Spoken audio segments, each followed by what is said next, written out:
think we're live. What is up, guys? Yikes.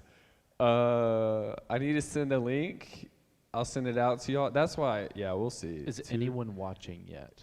And send. I hope I did that right. If anyone is already watching, order us Domino's and send it to the church. Amen. Oh, that'd be incredible. Dude.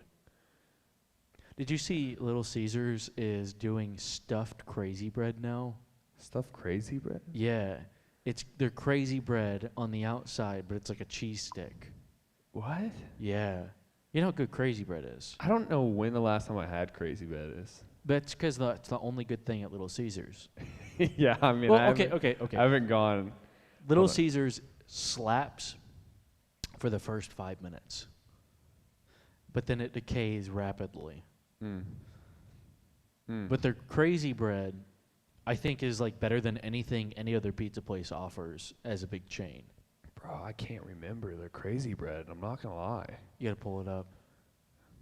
Well, I gotta pull up YouTube to just make YouTube to make sure we're working. Oh, oh man, we can watch ourselves live streaming. Inception. Well, what is up, everybody? As you can tell, it's just me and Bryce this week. That is true. The cool guys, the cool people of the group. You know, one of us is cool, and it's not me. Oh, we are live. Look at that thumbnail where I'm like reaching back.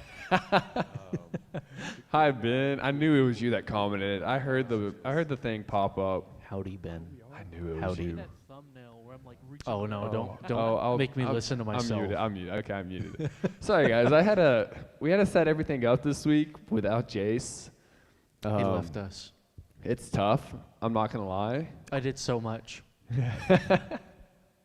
What's up, Logan? It was all John. No, it's Jace. I literally just had to go on the computer and just press buttons, and it started. I did break lights here. Jace, if you're watching, I need to tell you I broke some lights. We fixed them, but I broke some. Dude, this is really trippy. Okay, so you don't see this. We have the camera directly in front of us, and then just slightly to our left is a TV with us on there twice. And so and one's real time and one's delayed. Well, it's slightly real time. And so like there's a lag right now between that. It's really throwing me off. What's up, Logan? What's up, Jack and Max? Yeah. Are y'all together this week? I hope not. Why do you hope not? Because they were commented all at the same time last week. I should not have brought that up. They're going to be texting now. Oh, no. So, yeah. Bryce, how was your week? It's been a very busy and very good week. I'm sure that everyone watching this has just the best sleep schedule in the world, unlike me right now. I know that y'all are all responsible people who sleep a good 8 hours a night. Not tonight, not this time. Oh, no, we're not going to get berated with comments. We're good. That's good. Yeah, no, it's been a good week, though. Lots of coffee drink, lots of roasting, lots of sending it out. And so it's been a very caffeinated week, and I'm a little bit wired from it. But, yeah, how's your week going? Being wired from coffee is one of the best feelings. It's one of the worst feelings. I love it. But, like, you hold your hands out, and you probably can't see on the camera, but it's legitimately shaky right now from it. It's like this. Yeah. It's not too bad. I've only had 3 cups. Is it 3? Today? Let's see. Is that true? I had the Mocha Java. Good morning, Jackson. I had a Kenya. I sipped some of the Costa Rica, and I had a latte this morning. So I guess it's like 3.5. This guy. Y'all like my gym look? That's a gym look. Well, you got to kind of like smirk and raise one eyebrow. I don't know. I don't know. My week was good. I don't know. It's been like, I don't feel like I don't feel like I have a lot to do, but then I do have a lot to do, and that's really bad. Because you don't do any of it? Yeah, because I'm just like, I got time, and then, no, I don't. like yesterday, we had our one of our CMM events, and I just like, thankfully, like, we have to be prepared for Thursday, but I kind of put it off till today. So today was kind of just a rush of just getting everything done. So it's been good though. You It's know, been you're good. supposed to leave the whole like do tomorrow thing behind after you graduate college. That was so engraved into me that it's gonna take a while to be gone. I don't think we're ever gonna get rid of it. I don't think so. It's just our culture. If I'm being honest though, some of my best work is when I procrastinate. Yeah, it's like your body goes into overdrive. Yeah, like when I'm typing, like in college when I was writing papers and I procrastinated, it was just like I sat down and I was like, I can't put this off any longer, so I have to sit down and do it. Disclaimer, we are not advocating for procrastination. Don't do it. I'm just kidding. Don't do But- it unless you have to. That's our advice for tonight. That is the spiritual discipline we're talking about. Procrastination. Will you have to many times in your life? Yes, Yeah, it's just the way it is. It's the way it is. I guess. I don't know. What's up, Cam? How's it going? Now, you said something about Jim that made me think, and maybe this is an unpopular opinion. Pam is the worst character in the entire show. Ooh. The only redeeming value she has is being friends with Jim. She wasn't just friends, though. They ended up being married. Sorry, spoilers. I don't know. It's But been this out show's a been little out for a while, so I Yeah. don't care if you know now. That's like trying to spoil Lord of the Rings or something. Don't ruin it for me. Oh, come on. I haven't watched Harry Potter yet. Are you serious? Yeah, No. I haven't. If I'm being honest, probably not even like a full minute of it. Okay. I just Okay. don't watch. Okay. We're gonna overthrow the entire night and have an intervention for John right now. We can just watch it. Welcome to the Harry Potter live stream. Sweet. So that's us. Y'all tell us how y'all been. Mhm. We got some poll questions though. We do. So And we kind of hit on one very slightly with sleep schedule. yes. Are you an early bird or a night owl? And we're not talking like night owl as in I stayed up till like, 10. We're talking like the 1 a.m., 2 a.m., 3 a.m. kind of nights. That kind of crowd. I mean, y'all are in summer now, so if ever you have the opportunity to be that person, it's now. And I know that probably a lot of you are still doing that, even whenever it's the school year. Yeah. So, what are you? Oh, jeez. I'm definitely a night owl type. I think I do my best work after 9 p.m. And so all my essays and all my homework and stuff like that gets done late at night. I am very much so the person that has, and I can even show you right now if you want me to, I have like 45 alarms set for the morning. Oh, you're that I person. know. It's because I need it. It's not because I don't hit snooze. It's I wake up at the 7th one. And, people are like, oh, I think I slept through my alarm. I'm one of the few people who actually does just straight sleep through it. It's not that I get up, I turn it off, I lay back down, and I just say that I slept through it. It's that, like, I will wake up at, like, 11 o'clock and wonder how I didn't wake up at my alarm. Okay. You ever heard of a sonic boom alarm clock? Oh, I don't. I that almost sounds had to get one terrible. my freshman year of college. It has this thing in it that shakes, and you put it under your bed, and it's supposed to vibrate you awake. Oh, that would be the most terrifying thing to wake up to. And it's like, if y'all have ever, I'm sure you have, been in a fire drill at school, that loud, like, blaring sound. It's like that loud. And I looked up a bunch of reviews. Eventually, I found a way that I could get around it. I didn't want to buy it because it was like $50, but I legitimately put that on the table for myself for a while. That's brutal. I know. It's terrible. And you? I didn't know about Which this. one are you? I didn't know this about you. I'm a little saddened. It's because I don't go to bed early enough. That's true. It's because I'm like trying to wake up at 8 but go to bed at 2, Yeah. So it's a thing. I don't know what to tell you. I don't know what to tell you. So for me, I would probably say I'm a night owl. Bryce and I were kind of talking about this before. So I'm a night owl. Like I can stay up till 3 o'clock easily. Like that is not a problem for me. But I wish I was an early bird. Oh, yeah. Like when I wake up at 6 o'clock in the morning or something like that, like I love it. Like especially camp. I don't know why camp. It's just easier for me to wake up early. I guess because we're sleeping on bunk beds and just not the best sleep. So I love just like waking up at like 6 o'clock and just like getting stuff done that morning, and then just like because you have so much more to your day. You realize that the first half of the day actually exists. I don't start my day at 11:30. The sun rises at this time?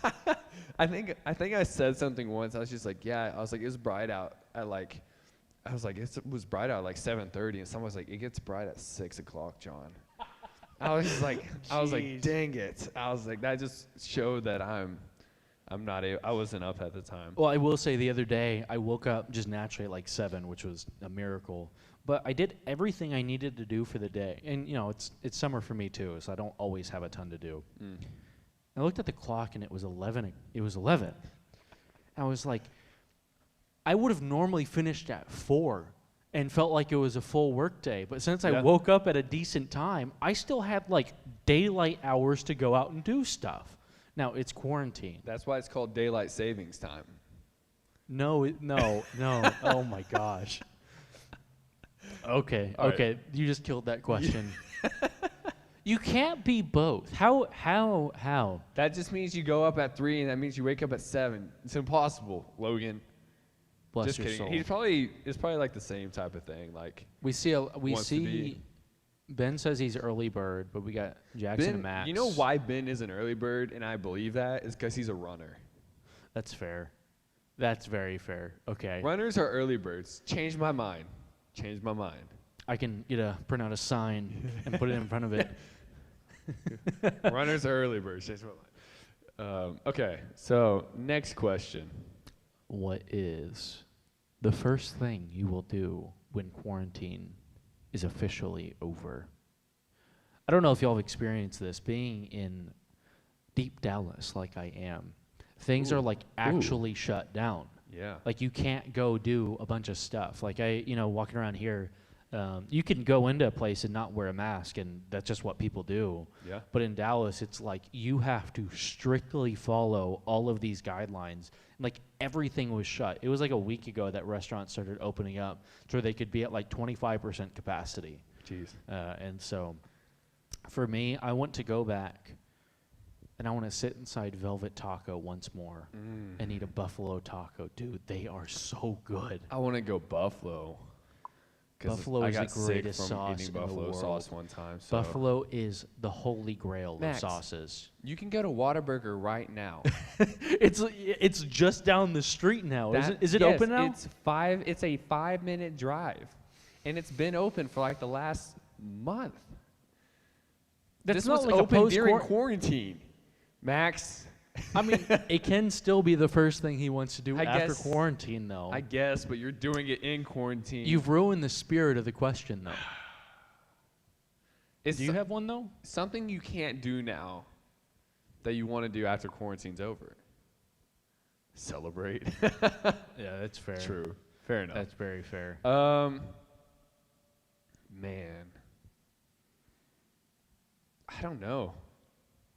I don't want to sound like How dare you? cliche, How dare you?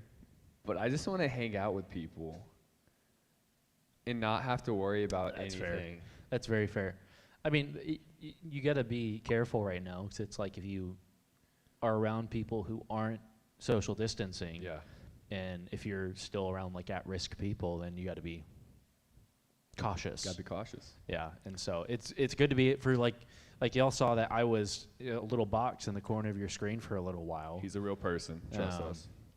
It's good to finally be back here, but I couldn't do that because Dallas was such a hot spot for a while, and so it does feel good to be back. Go inside Whataburger. Go inside. All right, that's fair. That's fair. Right. There's something about just that gross orange and white aesthetic that's nostalgic.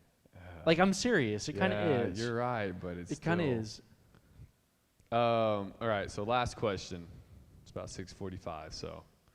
So here's a question that I'm very passionate about. Very, very much so. What was the best show of your childhood? And I want you to start on this one because I don't want to lead off with. So I almost started talking about it with you when we were coming up with poll questions. I decided to wait, to have some content. Um, but so my whole thing, my question is like, best show of your childhood. Like, what do you look back on with the most favoritism? Okay, I was gonna say, is it what show I watched in my childhood, or shows that were out in my childhood that I now watch? Because that No. that is Avatar. That's where, okay. No, I'm saying, what do you look back on and be like, Yes, Ben. I had the most enjoyment watching this? Like, it could be Drake and Josh. Everyone loves Ooh. Drake and Josh. Yeah, Though mine is Bro. Avatar, and I will get into that. I would say I wish I could say Avatar. I just didn't watch it till now. But honestly, bro, I could not stop watching Sweet Life of Zack and Cody. Okay, that was good. I watched Sweet Life of Zack and Cody, Sweet Life on Deck. Oh, no. That one was terrible. But I watched it. Like, I loved it.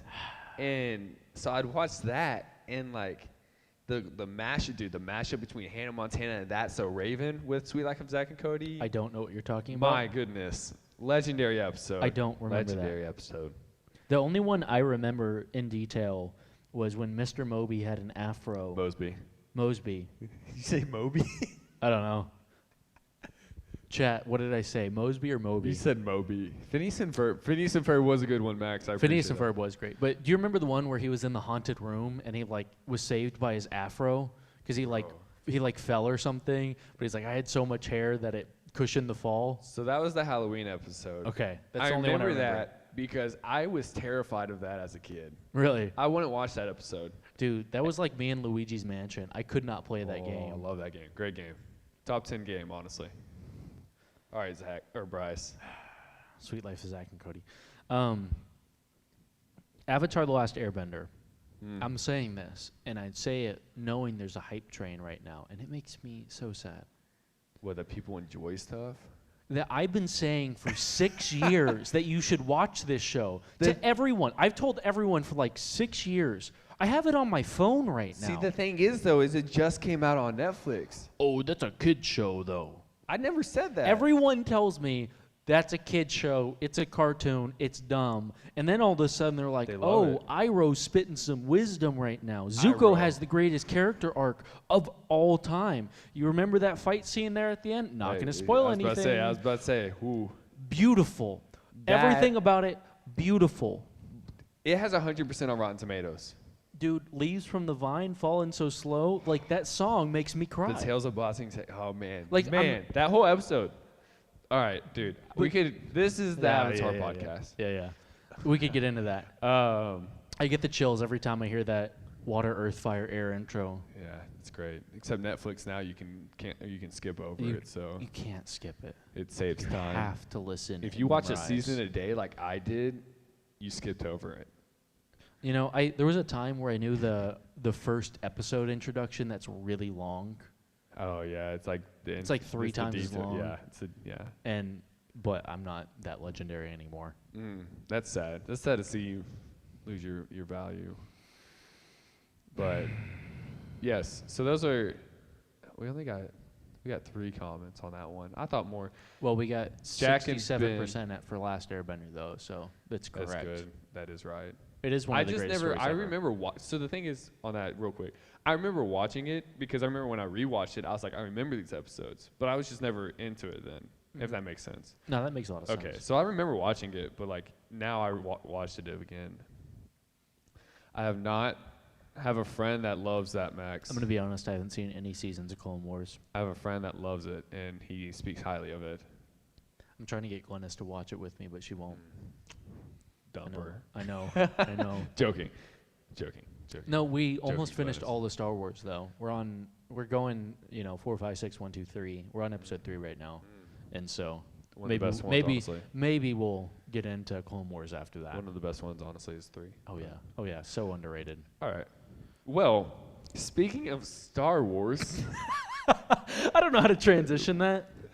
Do you remember? you know what else starts with S? Do you know- Silence and Solitude. It reminds me of that time whenever Luke was with Yoda, and Yoda sits there and he meditates, just like Jesus did whenever he went by himself to have silence and solitude, which is our spiritual discipline of the week. I'm really not a fan of those like You like it, hardcore Jace? segues. You like that, Jace? You did this to us. No, dude, Pine Cove did it to me. Yeah, it's true. We'd be like playing kickball or something, and they're like, come up with a spiritual lesson for that. And you'd have to segue kickball into like something. So anyway, last week we did talk about prayer.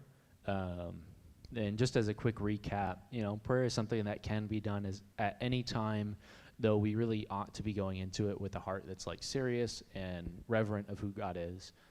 That's intention to allow us to talk to God and build that relationship and truly spend time and grow our relationship with him. And then 2 weeks ago, we were kind of talking about Scripture and also the right attitude behind spiritual disciplines. And Scripture is how we kind of get to know who God is, who Christ is, the way we're supposed to conduct ourselves as Christians, and also just truths about theology. Being able to tell people what you believe, why you believe it, and getting to know who God is through his direct words, the very words of God. And so it's great to have prayer, and it's great to have Scripture, but a lot of times we don't talk about how do we reasonably partake in those two things. And so you can have a great idea that I need to read my Bible and I need to pray. And so what we're talking about today is going to be more so one of the more serious ways you can do that, and one of the ways that Christ himself did it and modeled for us, and that is silence and solitude. Right now we're really busy people, especially in this culture. Very busy. Like I look around and we got 4 screens in front of us right now with 2 more monitors. I got my phone in my pocket. He has his phone. iPad. Yeah, it's just. And even just your phone vibrates, and all of a sudden you're distracted, and you get very busy, and it seems like you're always on call for anything ever. And so this is one of the more needed spiritual disciplines as far as I'm concerned, because when's the last time you just kind of like sat down and thought without a distraction? It doesn't really happen much. Yeah. And instead of thinking, let's throw on some music, let's throw on some lo-fi hip-hop beats. Yeah. And study to that or anything. Yeah. And so this is about getting rid of some of the busyness in life, getting rid of some of the distractions, not feeling so rushed, and instead resting and getting to know who God is by doing so. And so the spiritual discipline of solitude and silence. So what is solitude biblically? Yes. What do you think it is? Okay. Yeah, so for me personally, I just haven't this was unique when you asked this question, because like when I hear these, they're always together. Oh yeah. As they should be. That's why they are silence and solitude. But just to sit down and think what solitude actually means was kind of a challenge. But for me, I kind of came up with a few things. 1 being physical isolation. 2, stillness. 3, it's quiet. And then 4th one was social disengagement. Not just distancing. Not social. Not the same thing. Not what we're doing where you just don't stand by somebody. Yeah, like disengaging, like social media. Mainly the way I see it now, it's like just getting off of Twitter, Instagram, stuff like that for a day, hours, even hours. Yeah, I mean when's the last time you've had your phone off for more than like an hour, except for when it died? That's an exception. Yeah. Like we don't just like turn our phones off. Yeah. Like my phone hasn't been turned off in like 3 weeks. Yeah. And that was because it died last time. We're not used to that. Like really, we're not. It's always connected. It's always on your hip too. Yeah, for sure. That's the thing. It's tough to have that solitude when there's always something on your hip and in your pocket that keeps you engaged with people and with the world. It's crazy. Yeah, and I mean, it is about getting rid of those social distractions. That's what solitude is kind of about. Yeah. Because whenever it comes down to it, you can not be around people but still be connected. I know people say now like we're part of the most connected generation ever or something like that. And I know there's also a lot of like poets online that like go and going off on that or whatever. Yeah. But it is true. Like, you can always be distracted, and you can always know what your buddy's doing. Like, there's people from A&M. I will never speak to them again. I like legitimately. I will never talk to them. And frankly, it's like I have no reason to, and I don't really care to. But I know everything about their lives. Yeah. I'm connected all of a sudden. I have like 500 something friends on Facebook. It's like I can know anything I want about 500 people. And if I saw like probably a third of them in the street, I'm not sure I would even recognize them at this point. Yeah. Yeah. And so that's what solitude is. It's getting away from it. Do you have anything else on that? Yeah, I mean, from what I've read and just from what I've seen people is some people argue like that you can have solitude without technically like 3 of these things. Like pretty much stillness was the only one they're just like, hey, you need that for solitude.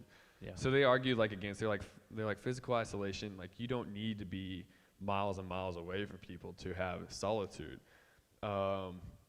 And I mean, we kind of talked about that earlier about like you can have a room or something like that dedicated to it. And I guess that's true. That is true. It's like you don't need quietness. Like there can be noise around you in these areas, and then, like you don't have to have social disengagement with that. And I don't know. For me, when I heard that, I was just like, I guess you can do that, but that's not what's taught to us. At least like that's not what Jesus does. Like we see in the Bible, like he just every time like it talks about him like doing like this. It's him going into the wilderness, going into a deserted place. For sure. He doesn't stay in Jerusalem and just like stay there and just like sit in like a coffee shop and like like he doesn't just sit there and just pray, and like that's how he gets his silence and solitude. It's Jesus' entire story is just praying in his room. Yeah. Yeah. So like I don't know, so I was like, I can see how you don't need to be miles and miles away from people, but like, why not take it to that extreme? Why not? For sure. Why not just, because for me personally, like, I guess I could go, like, you could go, like, say a coffee shop and sit there and just there's noise around, but you can just drown it out. Like, there's people that can do that. But for me, I can't. No, definitely not. If I'm at a place like that or a crowded place, like, and I bring nothing and I focus solely on praying or just like doing certain things or just reading, I like start to just listen to other people. Eavesdrop? No, I mean, that's real. Or just like, I'm just like start looking around. I'm just like, oh, that's new on the wall. You're in the lunchroom and you hear someone talking loudly about something they're interested in. I mean, you kind of listen over to them. I mean, that's really how it goes, though. Yeah. And so, I mean, you really do need to be a bit more serious about it than just like, all right, I'm going to turn off my phone and sit down. Because there's always things to distract you unless you very, very, very intentionally go out and get rid of those. Yeah. And so it sounds like that's what you're saying with it. Yeah, and even like it's a very popular scripture, but just I wrote 2 of them here. The Psalm 46:10. It says that be still and know that I am God. Yeah, it says be still and know that I am God. Yeah. And then I mean, obviously, I will be exalted among the nations, will be exalted in the earth. And then Psalm 37:7, he again says, be still before the Lord and wait patiently for him. And then fret not yourself over the one who prospers in his way, over the man who carries out evil devices. So it's just like, you just, both of those, be still. One, wait patiently, and the other one's like, know that I am God. Like, be still in these areas. Yeah. And which was kind of like earlier, the people that they're like, the one thing you need for solitude is stillness, which, like, again, we just talked about. But yeah, that's kind of what I think solitude biblically is. Yeah, for sure. 2 scriptures that I had linked with this was, both of them were talking about what Jesus did, and it's Matthew 14:23. And after he had dismissed the crowds, he went up on the mountain by himself to pray. When evening came, he was there alone. And then Luke 6:16, but he would withdraw to desolate places and pray. One theme that's running through for both of us with the talk of solitude, it's about intentionally retreating to a place where, like, distractions are gone. I know for me, one thing that I can do is go out hunting. And you would think to yourself, I am in the middle of the woods, like 8 miles away from the highway and there's no phone signal. So obviously I'm in solitude, but in a lot of ways it's easy for me to not be in solitude in those moments. And why is that? It's because I'm still distracted. It's because I'm still doing something else. It's because I'm focused on something else. And that's not what solitude is about. It's not just about the isolation, which is why we have silence tied into this. Silence is about removing those distractions in your mind too.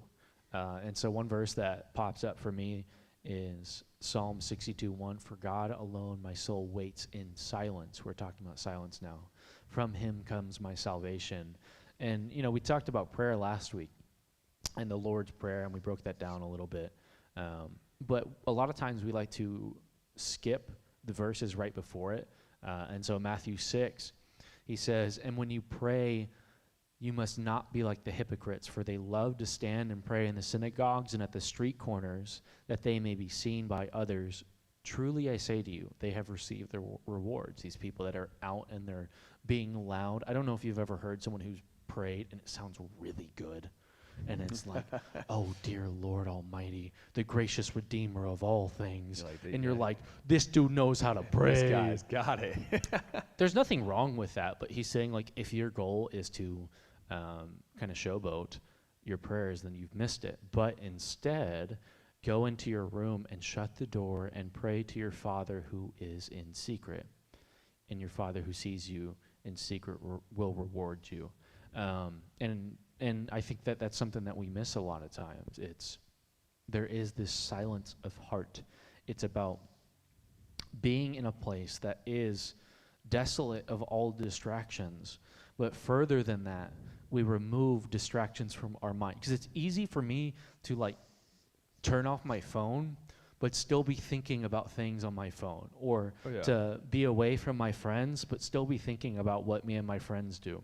Yeah. Or, you get a big project coming up, or I have a big paper due, and I sit down to read my Bible, and all I'm thinking about is that the due date is tonight. And so that's what the silence part of solitude is. Do you have any comments on that? Yeah, so, that's part. Silence was tough for me because, like you were saying, it's just like I could remove myself from these situations, but ultimately my mind was still on these situations. Yeah. So like majority of the time it's like, oh, I turned off my phone. I'm away, I turned off my phone, but like after I turn it off, I'm like, wait a second, did somebody text me? Did I get a message? Did something happen? Like for the most part, even today, I just thought about it today. Like when I went to go prepare for this, I like went and turned my phone just on Do Not Disturb, and like I still caught myself at times, like while I was reading and praying, like I'd click and be like, okay, and then just like go back to it. And so silence, it's tough. No joke. And kind of just like from somebody that wrote about it,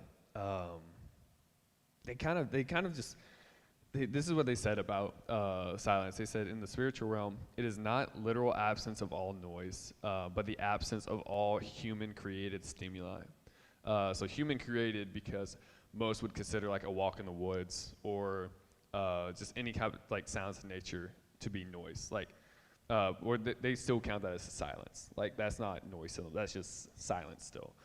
But then like, it's just about, it's about eliminating noise, human created noises.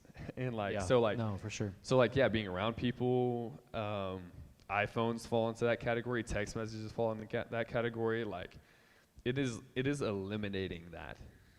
It's getting rid of those noises. So then you kind of see like, solitude is removing yourself from people, removing yourself so you can be having alone time and not be distracted by these people and just these areas. And then silence is like the elimination of noise and human created things. So one's getting away, and then one's focusing in on no noise and just that time alone with God. So that's how they kind of come together. I mean, You got more to say on that. Yeah. But So one thing you'll get to experience in college, which is a great and terrible thing. You don't have to go to class if you don't want to. But then you fail and you lose many $1,000s in tuition. So don't recommend it. maybe. It's also very, very, very, very easy to go to class and not pay attention. Ooh. It's like, why did I even go to this class? I didn't learn anything. I asked myself that question quite a bit, I'm going to be honest with you. But, I mean, that's kind of what we're dealing with. Yeah. There's going to class, and then there's taking notes. Two very different things. You need both, though, for anything to matter. Yeah. Solitude is kind of like actually going to class. It's what sets you up for success, and taking notes is what silence is. It's like actually utilizing that time. Yeah. And so we isolate, and we have that time of solitude, but then the silence of the mind, the silence of the heart, where we get to actually listen in, hear what God is saying, allow God to speak over our own words. That's actually utilizing that time well, so we don't get to the end of it and say, what was the point? One big thing that one of my favorite old-timey pastors was Spurgeon. And Spurgeon, I mean, he's seriously just like one of the most faithful men to ever live, as far as I'm concerned. Solitude is not just about being alone. It's about utilizing alone time for something good. It's about looking within yourself and saying, all right, where am I with God? Who is God? Like, I've learned all of these truths in all of this time, but I haven't internalized any of them. Yeah. Like, as far as I'm concerned, it's easy to read your Bible. Maybe you've experienced this. That's sarcasm. Read your Bible, then close it and not remember much. Yep. I do that all the time. That's what solitude and silence is for. It's so that, okay, I just read this awesome truth. Let's think about it. Let's like examine ourselves. Let's use it. Let's make something fruitful out of it. That's why we have this time of solitude and we have this time of silence. It's so that we can look towards God and say, okay, what do I know about you now? Like, what have I learned? What do I need to know about myself in light of this truth? And on top of all of that, you don't talk for God in these moments. That's something that I realized I'm very guilty of. I can think my way through the scriptures very well, but it's very rare that I just like read scripture and say, this is what God is telling me. It's like, you know, God is the creator of heaven and earth, and I want to just go and, you know, think through all these different things, but I don't just let the weight of God's words read into my life. And so the point of silence and solitude is to take the Bible reading and the prayer time that you have and actually make them effective in your life. And so that's big. Like, the fact, like, you can read stuff all you want. And, like, I don't know, there's just been, even personally, there's been very few times in my life where, like, I sit down in silence and solitude and just think about what it means that God created the heavens and the earth. God created me and you. God sent his son to die for our sins.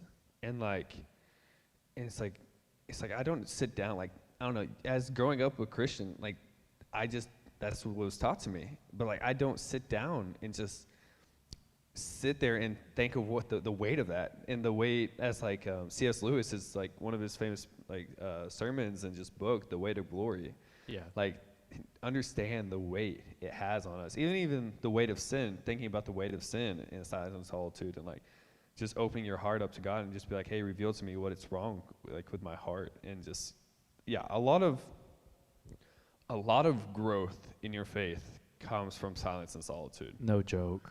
That is some of the most fruitful time for yourself personally, and that's where you see, like, for me, I see the most growth. I assume with you see the most growth just in time you spend alone and intentionally think about your sins and think about God's glory and like just who he is and his sovereignty. And it's just taking the time to do that.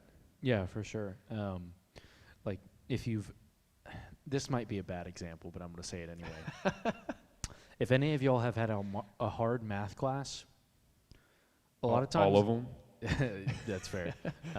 But you sit there and you're like, I don't know what I'm doing. And you try it and you do it wrong. And you try it and you do it wrong. And you're mentally putting a lot of like work into the content. And eventually it starts to make sense. It just starts to kind of like unravel and click, and you start to get it, and you have these aha moments.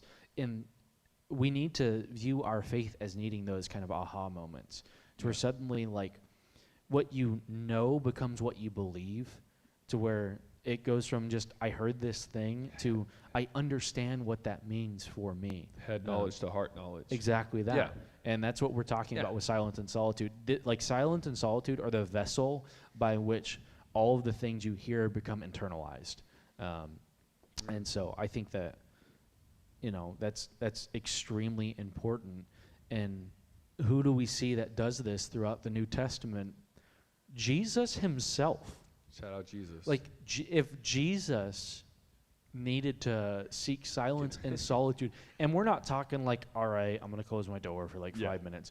Like, I'm just going to randomly go off to the other side of this mountain, and my boys are going to have to look for me for like 5 hours, kind of silence and solitude. They're going to have to find me. It's like, I have to imagine, the disciples are sitting around, it's like, hey, have you seen Jesus? Oh, no, he went off again. I don't know. I saw him a couple miles off. Like, really, that's what it is. He's just like, I need to go be with my Father. And he just goes and he does it. Yeah. Now, two things. Did Jesus necessarily need to do this? I mean, he's God, so maybe not. Yeah. But Jesus is our model, and he did a lot of things to show us the way in which we're supposed to live our lives. Like he prayed the Lord's Prayer, saying, when you pray like this. So he is our model, but also he desired this. He desired this time with the Father. He desired time alone to just revel in the Father's glory, to pray to God, to understand who the Father is, and just build that time and relationship, because he genuinely loves the Father. He genuinely loved spending that time with him. And so it's not just that he had to do it. He wanted to model for us, and he was desirous of these times. And so if it was a big deal to Jesus, how much more do we need this? Yeah. Like, I have in front of me like the greatest Bible software of all time. I'm serious. Like, with one of the best libraries ever. If you ask me any question of anything, I can probably find it for you in like 3 minutes. Yeah. But I don't necessarily know all of this stuff.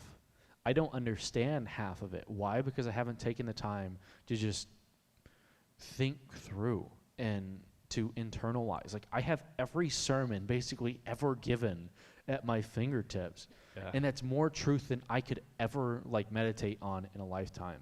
And so what thoughts do you have with Jesus seeking this stuff out? Yeah, so this was really interesting to me, mainly for the fact, he sought time alone, and to have this silence and solitude with God. So one thing that I saw, he would have these deep relationships, this community with the disciples and just the people around him. He would have that still, but then he'd also set time aside to just sneak away to unknown places, to deserted places, to mountains. So even where the disciples didn't see where he they didn't know where, and they had to go find him. Like what Bryce just said, I don't know if y'all remember talking about this, but in Mark 1, we went through our Mark study back in fall semester. Just in Mark 1, it says in Mark 1:35 through 37, very early in the morning, while it's still dark, he got up, went out, and made his way to a deserted place, and he was praying there. And then Simon and his companions went searching for him. They found him and said, everyone's looking for you. We also see it in Matthew 3 immediately after he's baptized. He's baptized at the end of Matthew 3. Matthew 4, he gets baptized, and then it says, then Jesus was led up by the Spirit into the wilderness to be tempted by the devil. So immediately after he got baptized, he went 40 days to be in solitude. And you just see it all through the Gospels, that going to a quiet place was really a priority for God, or for Jesus. It was a priority for him to seek that time alone with God. So it's just why did he seek these things out? Like you were saying, it's just it's important for us, and it's that relational time. And so we really dive deep in your relationship with God. So Yeah. And so they probably have, I don't know, maybe some slight purpose for us, maybe Yeah. just a tiny amount, tiny little bit. maybe. Yeah. And so what's the purpose? Like, why do we do this? Why did Jesus do this? Just why? I mean, in a lot of ways, it's like, it feels like wasted time sometimes. It's like, Yeah. I've got about 50 things I need to do today. Sitting in a room alone or going out on a walk alone and doing what seems like nothing might seem purposeless. Yeah. And so, what is the actual purpose behind it? Well, first off, we do get to learn more about who God is. Like I said, you can hear 1,000 sermons on the character of God, who he is, but never know what that means for you. And unfortunately, John and I, we can't tell you exactly what, the gospel means for you in your life personally. We can tell you about that it's the only thing that leads to salvation, and that's obviously huge. And we can tell you that it's life transforming, but in what ways that transforms you, and in what ways that affects you, you find that out in silence and solitude. And then you go and you seek these things out, and you get to sit there and revel in these. And then you go report to people who might be a little bit further in the faith, saying, hey, this is what, I realized in this time. And then you get to talk through it. And then you go back to silence and solitude, and you work through it some more. So we get to figure out who God is, and we get to figure out who we are. We get to build our relationship with God. I mean, I don't know how many of y'all have read The Great Gatsby, but you will probably have to read it if you haven't yet. Welcome to English. Yep. One of the big things, and I don't know if this is a real thing, but I like to think it is. I call it the Gatsby syndrome. Gatsby goes out on his dock, and I could be getting the details wrong. Don't get into that. And he sees a green light across the harbor, and he knows that's where the woman he loves is. And he sits there and he thinks for, I forget how long it was, but let's say 10 years, for 10 years on how amazing this woman is.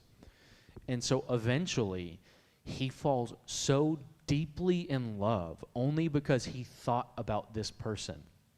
Meanwhile, if Gatsby had never looked out to that green light where that woman was and thought about her, odds are he wouldn't have cared at all, and we wouldn't have a book. Like, that's how it is. But the whole thing is, he spent the time in silence and solitude, thinking about something wrong, but thinking about someone, and that's how you build that time and that relationship, and you build that affection and emotion, and you get to understand what's going on. Like, time spent, quality time builds relationships. Yeah. And that's what silence and solitude is to God. It's intimacy. Absolutely is. Yeah. And so that's kind of a big deal, and kind of the whole point of the gospel. We now get to have a relationship with God. Righteousness is right standing relationship. And so it does have a big purpose.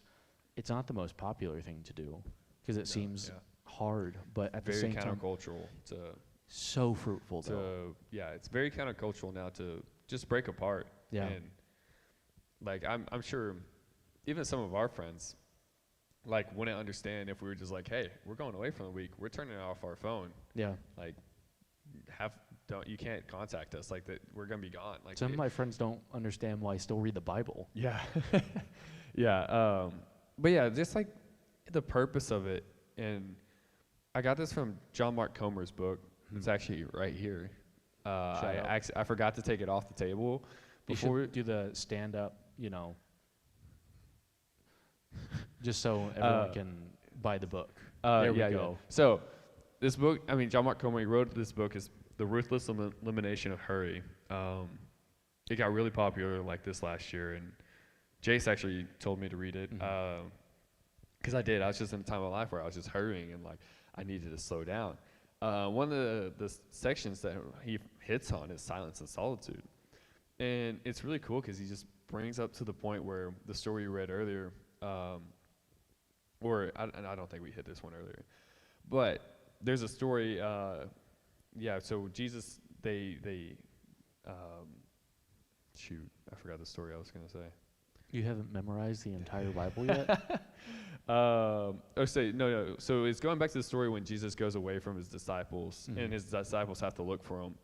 So it's just the one in Mark. So he goes away. Disciples come and look for him. They find him and they say, "Hey, Jesus, like, we need to come back. They've been looking for you." And then Jesus' response, pretty much was no. It was let's go somewhere else so I can preach there. That's why I've come. And like, so yeah, Jesus, like, they're like, "Hey, we need to go back here," and he says like, "No, I don't. I need to go over here." And so when John Mark points out, like, when Jesus comes out of the time of silence and solitude, this time alone praying with God, he had all sorts of clarity. Yeah. And on his purpose and his mission, he was incredibly like grounded and centered, and then in touch with God and himself. So he knew. So because of like that time, he knew precisely like what he had to say yes to and what he had to say no to. And so like that part for me was just, it was really cool to hear, and it's really cool to read that like Jesus spent this time alone with God in silence and solitude, and because of that time alone, he knew what he had to do, and he knew his mission and his purpose in our lives. And obviously for us, like college kids, and more so like high schoolers going into college, like, we're searching for our purpose in life. Yeah, very much so. You're just like, why am I here? What am I supposed to be doing? And like this, honestly, time of silence and solitude is kind of, it's what led me towards the CL Mill and where I'm at now for this organization. It's just like, I was just like, am I supposed to be going into like in the corporate world, or am I supposed to be going into the ministry? And it was just time just sitting there and just like, literally just sitting. I remember like just going, when I lived in College Station, like right before, like just sitting at like a park, like on a bench, and I was just like staring there, just thinking, and just like having this like prayer with God, just like be like, hey, like, what am I supposed to be doing? Like, what is this? And funny enough, like, I thought I was being told, no, don't do that. Like, go towards the corporate world. And then with like some mentorship and just like obviously just praying more about it, I felt called back to go to ministry. But it was to the time of silence and solitude where I was just like, I felt like I had the most clarity in like, I don't know, it's just in such a deep time with God. And it does, it's intimate. And intimate just doesn't mean like a marriage relationship or anything like that. Intimacy is just like, it's like, I confess everything. I build this relationship with him. Yeah, it's like a deep closeness. Yeah, deep closeness, and it was incredible. But yeah, very countercultural, very tough to do. It is hard to do it sometimes because we just don't have time. Oh yeah, very difficult. Even Jesus didn't have time at one point, and where later he just feeds 5,000 people, and then they try to go away on a boat. People will see that they're doing it and then meet them where they were going so they could do more miracles. And it's like a conversation that you can't get out of, where you keep trying to like say bye, but like you're like, all right, see you later. Oh yeah, one more thing.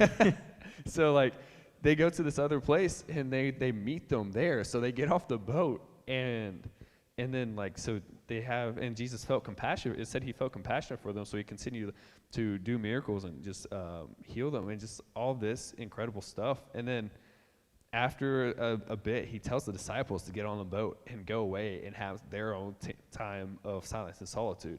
And then after, at night, it says Jesus goes into the wilderness and like stays there through the night and like has his time of prayer and silence and solitude.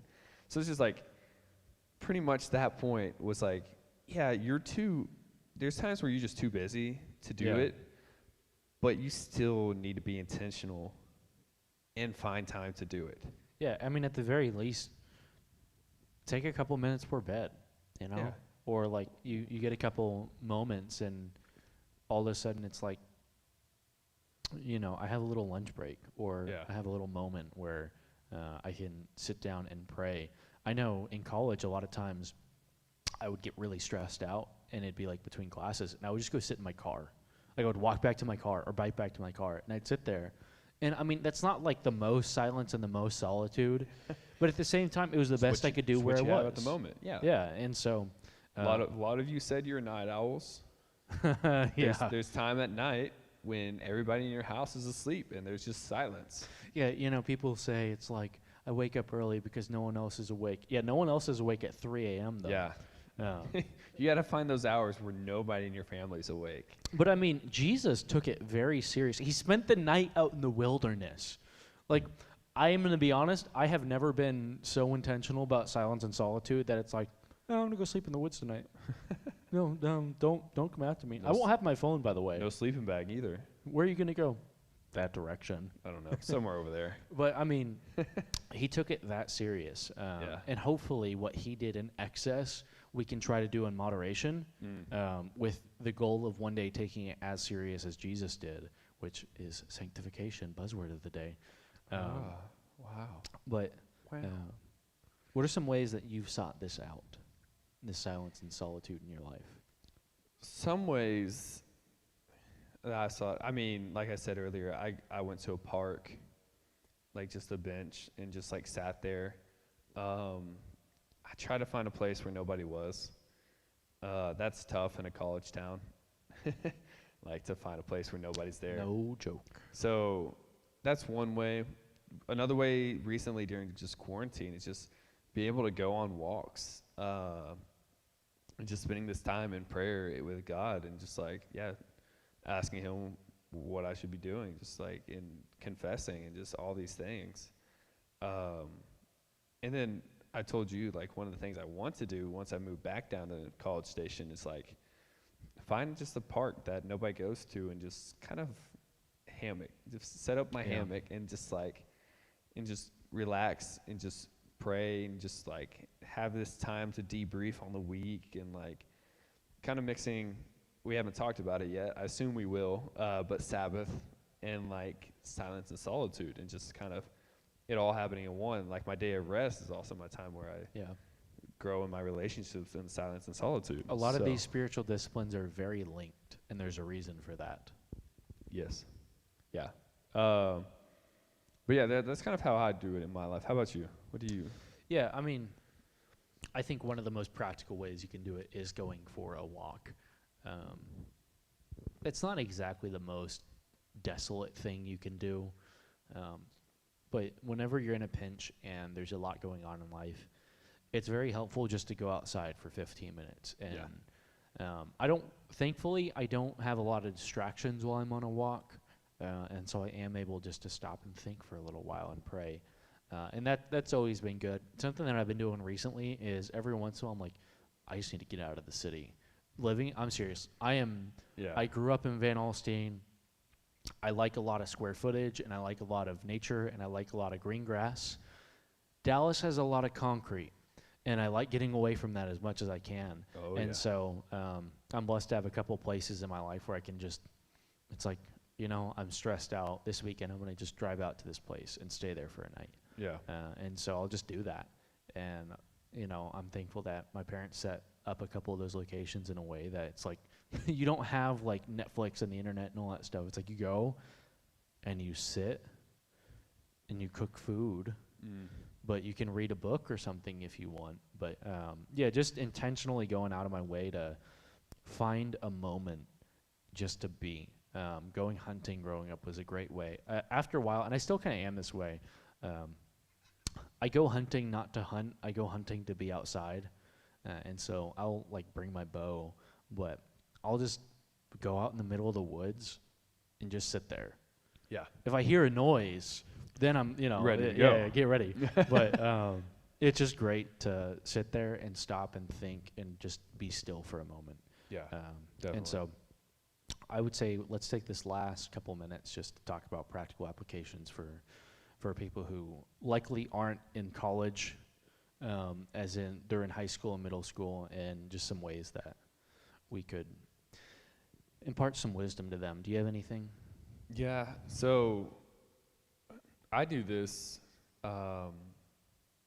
and I mean this can be done in high school too. The most practical way, as long as like we talked about with praying last week, it's just like set a timer in your phone, a reminder, just to be like, hey, on Thursdays at 1:00, I'm gonna take 20 to 30 minutes. It can even be like 10 minutes to start off. But like, yeah, just set an alarm. Just be like, hey, on this day, every single week, the same time, I'm going to be doing this. And one, that helps you to set time aside, because one of the biggest things is we always try to, like, we're like, oh, I'm too busy for it. Like, oh, I'll do it sometime. And then the end of the week comes, you're like, oh, I was too busy this week. I'll start next week. And it's just the same vicious cycle. So, yeah, I would just say set a time. Yeah, for sure. That, honestly, that's one of my biggest applications. Yeah. Set a time. Be intentional. I don't know, just you might not know what to do when you first get there. That's fine. That's very fine. Literally, I would, if you just want to start out, just start in prayer and just confessing and just realize who God is. Yeah, I mean, we talked last week about prayer a lot. Like, a couple things you can realistically do is give thanks. Yeah. And just start listing off things you're thankful for. Take time to list off things that you might need to confess to God. Take time just like reiterating the gospel to yourself. I found that to be immensely helpful. Yeah. Or even just saying like, God, you are powerful. You are gracious. You are good. Just like listing off characteristics and attributes of God. It really does bring you into a heart of worship. And that's kind of what all this is about. And so, was that your big application? Or do you have one more? Yeah, it just takes time to turn off your phone for yeah. for an hour. It could even just be for a day, or just like an hour every other day or something like that. Yeah. Like, I know Jason, Lexi aren't here this week, as y'all can tell, because it's just me and Bryce. But before the week started, before they left, Jace literally told us, he's just like, hey, my phone, like, I don't even know if he's watching this right now. I doubt it. Yeah, but he's like, my phone's going to be off this whole week that I'm gone, except on Wednesday, to prepare me. Just to make sure that we can get this started.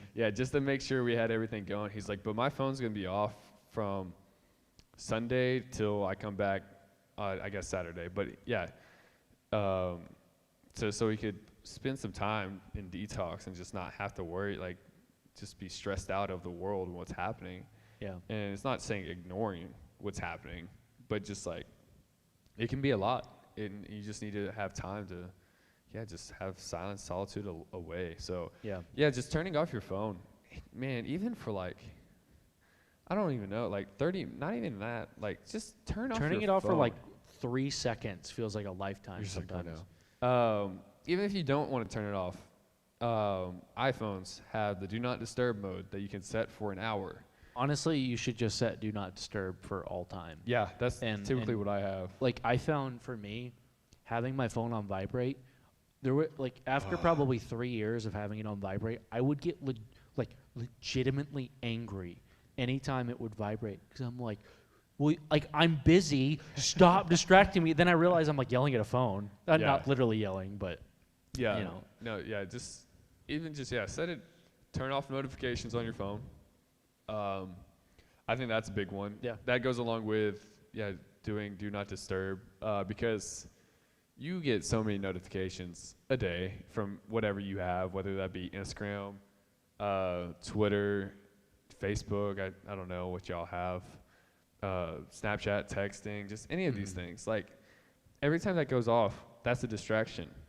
For sure. So one of the things that's helped me best is, like, I've turned off notifications for everything except text messages and phone calls from people that are like starred on my my phone. Turn off social media notifications, please. Yeah, gosh, I just honestly uninstall, but yes, but the baby steps. Yeah. But yeah, that's mine. That's what I would say. Yeah, I mean, I have the same thing with turning your phone off. Now, practically, I think one of the ways you can do that, and this is very helpful, is either don't keep like your phone in the same room as you at night for like the last 30 minutes. I know a lot of y'all will use it for your alarm clock though. And so I highly recommend getting another loud bed shaking alarm clock if you're me, or just a normal one if you know how to wake up on time. Yeah. But really, just turn off your phone, 15 or 20 minutes before bed and lay there and silence Mm. and just pray for 20 minutes. You mean I know, silence like, before bed? You look- don't just watch YouTube till right before you Well, go? no, I'm super guilty of that, really. No, It's like, same. I don't know if you have the same ghost finger thing that I got going to where, like, I'll check the time, but my thumb automatically will, like, swipe and click Instagram or something like that. Yep. Like, you know what I'm talking about if you've experienced this before. But really, just turn off your phone. We say stay distracted from the moment we wake up till the moment we go to bed. Like, until my eyes are, like, closing to go to sleep, sometimes I won't put away my phone. And so that's something I started doing. I put my phone away. Yeah. And I was talking to John earlier. I don't have anything in my room. I have my bed there. And if ever I just can't fall asleep and need, like, thunderstorm sounds, I got a little laptop I can pull out and turn on and play that through a speaker. But, like, there's nothing there. And that's been super helpful for me because, like, instead of checking Facebook and Instagram, I get to pray at night. And it's super helpful. Or it's like I don't avoid my problems and I actually think through them. It's awesome. I know that doesn't sound awesome, but then, like, I come up with solutions and things get better in life. So Don't just put really, it off. just turn your phone off for like 30 minutes or 15 minutes before bed. Buy a real alarm clock. They're really annoying and they will get you up. And then, you know, if you can, carve out into your morning or your night 5 minutes to turn everything off. Go somewhere that is as isolated as you can reasonably get. I remember while I was in College Station, there was a time where I felt so distracted being in my room because I had, you know, like, music going on a lot of times, or I just associated that place with study too. I would sit in my closet. I'm not joking. And I would read my Bible in my closet for a little while. Yeah. But ask yourself just 3 questions. What did I learn about God yesterday, if anything? Hopefully the answer is yes. Yeah. Who can I love today? And what ways can I grow as a Christ follower? Just 5 minutes just to think through things like that. Very, very, very helpful. Yeah. And so, yeah, and just for the high schoolers too. I mean, it could be for middle schoolers, but I feel like you're not in that much of a hurry right now, and like, but for real though, this book, shout out. The Ruthless Elimination of Hurry, it changed me, changed the way I view how I lived my life, honestly. I realized how unhealthy I was living, just always in a constant hurry. I haven't read it, so. Yeah, dude, look, it's a super easy read, too. Look at the pages, man. Yeah, those like, aren't bad. Super easy read. But please, just grab this book and just read it. It helps you out so much. It goes steps on just slowing down your life and practicing, like, silence and solitude and stuff like that. So, yeah, I think, is that it? I think so. It is 7:38, so we kind of went over. That's fine. Stay Stay safe. I didn't think we would, honestly. either. Just us two. Stay safe. Turn your phones off. Pray. And really just take the time to think and be with God. Yes. That's the whole point of silence and solitude. So we hope that's a good word. Yeah. And we will be back next week with Jace, right? Yes. Right? Yes. So. Well, yeah. So we'll see you next week. Thank y'all for coming and listening. Message us on Instagram or something like that. Just questions, just stuff you've learned, or if you have questions. Yeah. We'd love to hear from you and just kind of answer these things from you. So yeah, if you have any questions or just doubts or concerns, or encouragement, just message us. Yeah. But yeah, thank y'all for joining. Yeah, miss you guys. Miss y'all, love y'all. Hope y'all have a great day and great rest of the week. All right.